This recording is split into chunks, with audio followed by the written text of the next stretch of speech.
Assalamualaikum warahmatullahi wabarakatuh. Apa kabarnya hari ini? Mudah-mudahan senantiasa sehat walafiat ya. Amin ya robbal alamin. Kita berjumpa kembali dalam perkuliahan biokimia. Pada hari ini ya, saya akan menjelaskan beberapa sub pokok bagian dari biokimia ya. Kita akan belajar apa sih biokimia itu. Kemudian juga kita akan belajar mengenai sejarah biokimia ya, mempelajari sejarah biokimia.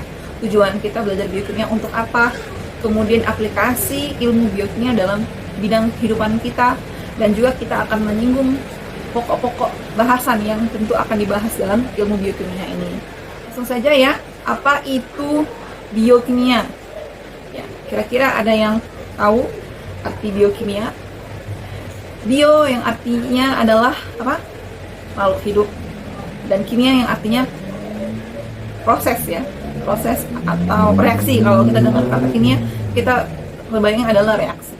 Jadi biokimia ini berasal dari kata Yunani yang artinya kimia makhluk hidup atau kimia yang menjadikan ciri dari kehidupan. Nah, dari bahasa kamus tersebut ya, ada dua kata kunci ya dalam biokimia, yaitu bio dan kimia. Jadi biokimia ini adalah mempelajari bahan-bahan proses reaksi kimia yang terjadi di dalam tubuh makhluk hidup. Mengenai sejarah, ya ternyata biokimia ini juga ada sejarahnya, bukan tiba-tiba ucuk-ucuk muncul ini ilmu biokimia. Ya, sejarah biokimia ini dimulai di awal abad ke-18 ya, beberapa ilmuwan ya seperti Lavoisier dan Carl William. Mereka ini awal mula mempelajari susunan biokimia pada hewan dan tumbuhan. Ya, mungkin pada saat itu teknologi belum maju seperti di awal di abad ke-19 ya. Nah, oleh karena itu sebatas itulah ya baru mengkaji, yaitu mengkaji susunan biokimia dan biokimia hewan dan tumbuhan. Nah, sejarah biokimia dilanjutkan oleh beberapa ilmuwan di awal abad ke-19 ya. Beberapa ilmuwan seperti Frederick Kohler, dia meneliti bahwa urea yang tergandung dalam urin itu ternyata bisa dibuat di dalam laboratorium ya. Dengan cara bagaimana? Dengan cara memanaskan alkali cyanat ya, alkali cyanat dengan garam amonium. Yang juga ada penemuan besar ya oleh Robert Hooke. Dia menemukan mikroskop elektro ya. Mikroskop elektro ini mampu melihat dengan detail apa saja organel-organel yang ada di dalam sel makhluk hidup ya, juga dapat melihat bagaimana proses-proses reaksi yang terjadi dalam sel makhluk hidup. Nah, ini menjadi tonggak juga ya dalam perkembangan ilmu biokimia karena ada mikroskop elektro pada saat itu. Kemudian kita juga mengenal George Mendel dengan hukum Mendelnya. Ia mencetuskan gen yang membawa sifat-sifat keturunan pada individu. Nah, kemudian ya perkembangan sejarah biokimia selanjutnya di tahun 1926 ada seorang ilmuwan bernama J.B. Sumner.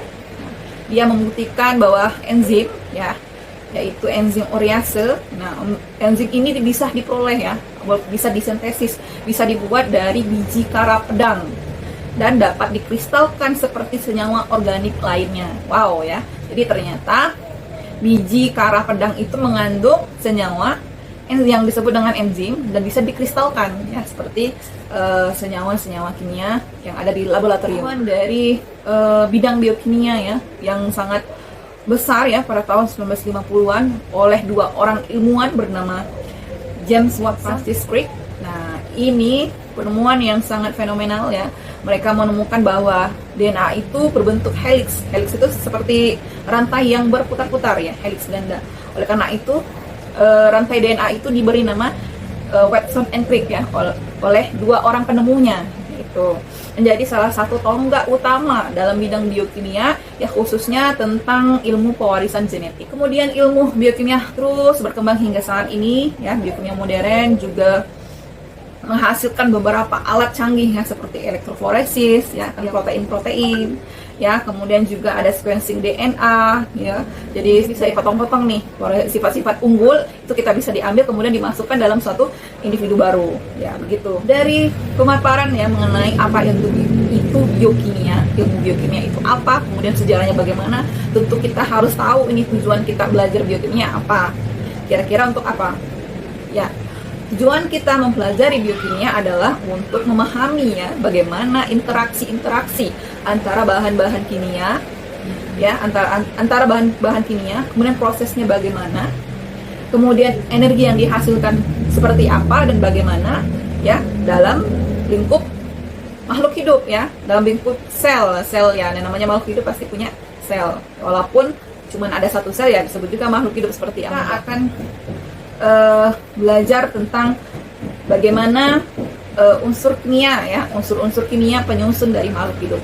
Ini ya di tabel sini Anda bisa lihat pada tabel ya, ada 6 unsur utama penyusun sel hidup ya. Yang pertama adalah karbon C, kemudian ada hidrogen, kemudian ada oksigen, ada nitrogen, fosfor dan sulfur. Nah, 99% ya penyusun sel itu adalah karbon, hidrogen, oksigen dan nitrogen. Nah, selebihnya unsur-unsur yang lain adalah ada di dalam tubuh makhluk hidup, namun dalam jumlah yang sangat sedikit. Berbicara mengenai aplikasi ilmu biokimia ya, dalam kehidupan sehari-hari, ya, ilmu biokimia ini telah menjadi dasar ilmu pada bidang lain ya, khususnya dalam bidang kesehatan dan farmasi. Ya. Dalam bidang kesehatan, kimia ini bisa mendiagnosa suatu penyakit. Kemudian juga ilmu biokimia juga menghasilkan obat-obatan ya, antibiotik ya, penyakit anti diabetes itu juga dipelajari dalam ilmu biokimia. Kemudian juga penyakit yang disebabkan oleh kelainan protein ya, seperti Alzheimer. Banyak sekali ya penyakit-penyakit yang muncul gitu ya, yang ada pada saat ini ternyata ilmu dasarnya adalah ilmu biokimia. Kemudian dalam bidang pertanian kita kenal tumbuhan transgenik, ada yang pernah makan jambu kristal. Nah, itu adalah salah satu produk dari aplikasi ilmu biokimia ya, di mana sifat-sifat unggul dari jambu, misalnya dia ada nih jambu manis, kemudian digabung dengan jambu tapi manis tapi banyak biji ya, digabung dengan jambu yang tidak banyak biji tapi asam. Ini diambil nih sifat-sifat unggulnya, dimasukkan ke dalam satu individu baru. Nah, itu disebut dengan tumbuhan transgenik. Kemudian dalam bidang industri ya, ilmu biokimia telah mampu banyak menghasilkan enzim ya, sintesis enzim, kemudian ada detoxification ya. Itu saja ya untuk pertemuan kita pada kali ini. Untuk tugas nanti saya kirimkan lewat kelasnya ya. Mudah-mudahan semua apa yang saya sampaikan pada kesempatan kali ini dapat dicerna dengan baik, dipahami dan pelajari ya dengan seksama ya, supaya kita bisa asik gitu ya belajar biokimia. Oke, mungkin itu saja untuk pertemuan kita pada hari ini ya.